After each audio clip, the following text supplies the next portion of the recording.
Arangkada na ngayong araw ang Road Safety Summit na pangungunahan ng MMDA.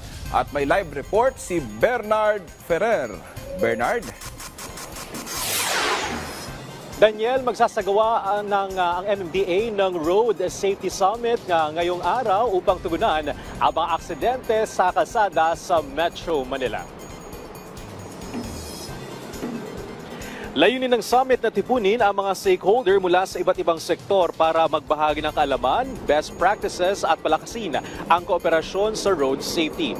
Tampok sa summit ang opisyal na paglulunsad ng Metro Manila Road Safety Plan 2024-2028 na isang plano na naglalaman ng mga estratehiya, objectives at priority actions para gawing mas ligtas ang mga kalsada sa buong reyon. Target ng planong ito na pababain ng 35% ang mga namamatay sa road crashes pagdating ng 2028. Batay sa datos ng MMDA, umaabot sa 92,583 ang naitatalang road crash incidents sa Metro Manila kada taon. Katumbas yan ang tinatayang 410 namamatay. Nakatuon ang planong ito sa road safety management, safer roads, safer vehicles, safer road users at post-crash response.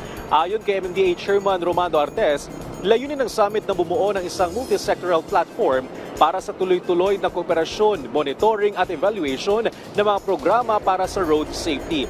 Ang pagbuo ng planong ito ay sinagawa sa pakikipagtulungan ng MMDA sa Department of Transportation, World Health Organization, local government units.